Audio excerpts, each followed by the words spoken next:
aspects to it, aren't there? Oh, but I must confess to being a trifle scared. Scared?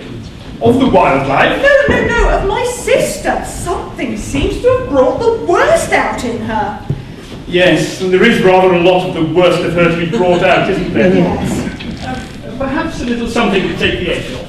Oh, whatever not. I'm about due for a top-up. I'll join you presently, my dear. Where have you been? Chatting to my Uncle Bill. He's trying to give me a different perspective on the world. Uncle William Fairbank. Good grief, you'll be scarred for life. How long did you listen? Not for very long. Well, that's a blessing.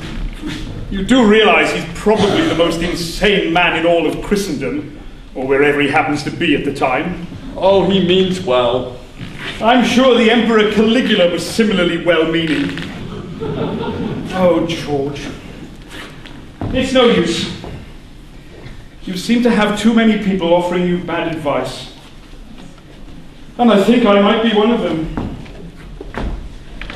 It really is time you started to look at things for yourself. As my dear Mama used to say, look at things in the light of your own heart and follow that which shines the brightest. You'll know it's the right answer as soon as you see it. You're probably right. You go and join the rest of the party. I need a few moments alone. I'm going to go and find that little Alice. I think she's a bit of a goer. Now, I'll come back and check on you. And don't talk to any strange men. And I should count your father amongst them. Don't have a match, do you? And if someone comes looking for me dressed as Joan of Arc, you haven't seen me, right?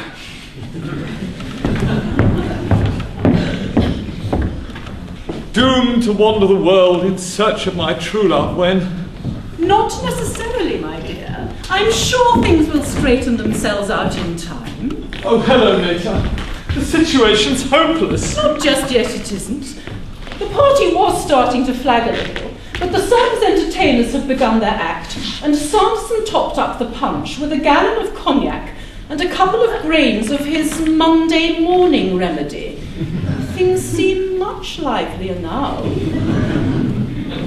I'm not sure you're fully aware of the facts, Nita. And you probably wouldn't believe me if I told you. And if you did, you wouldn't be best pleased. You would be astounded at how much your mother understands, particularly when it comes to making sense of the irrational. You forget I've been married to your father for all these years. Oh, I suppose there is that. I'm almost certain that you are in for a very pleasant surprise, sooner than you think. You'll see, dear.